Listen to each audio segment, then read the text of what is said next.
Hello everybody and welcome to a quick video on modeling your puzzle cube with your linking cubes. Okay, so here we have a completed one. Okay, and I wanted to just make sure that everybody understood where you were going with this assignment as you're trying to figure out what you want your puzzle to be. You want to pull up the criteria to make sure you know exactly what is expected in there, because there's more than just the number of cubes in each piece. Okay, so let's take a look at this one. This one has 1, 2, 3, 4, 5. So this is a piece with 5.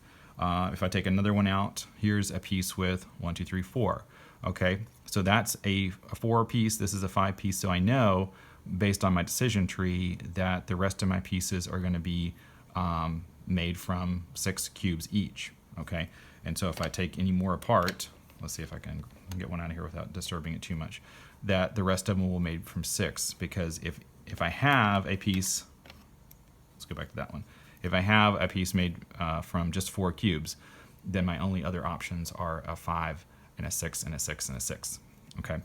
Now you can also do the 6 piece and the 6 piece and the 3 5 pieces. That's fine too. Now the orientation of the way those cubes go together is totally up to you. This is where you get to be creative. This is where the linking cubes really help us model what we want our puzzle to be like. But that's not the only criteria that we have to work with. Some of the other criteria are that we want the pieces to interlock with each other, right? So you can see that this piece here is going across and through here, so it's kind of interlocking with the rest of the puzzle.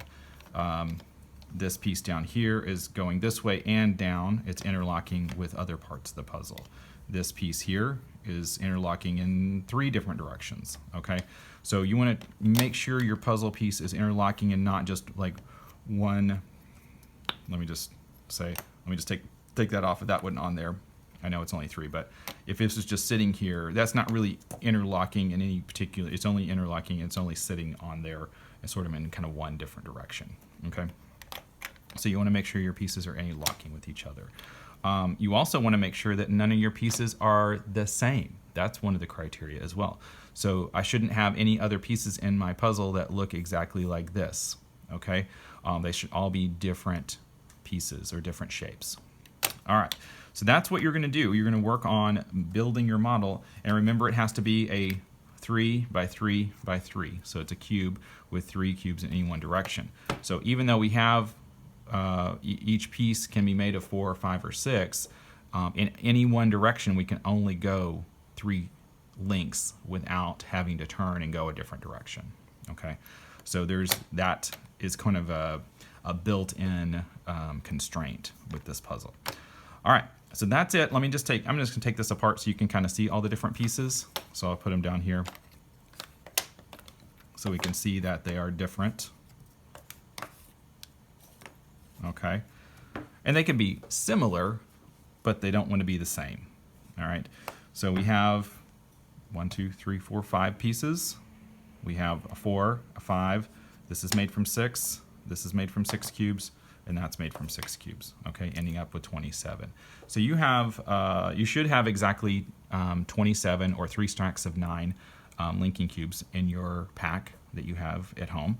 And you're going to play around with different shapes and how they interact with each other to make your design for your puzzle cube. Okay, so have fun with that.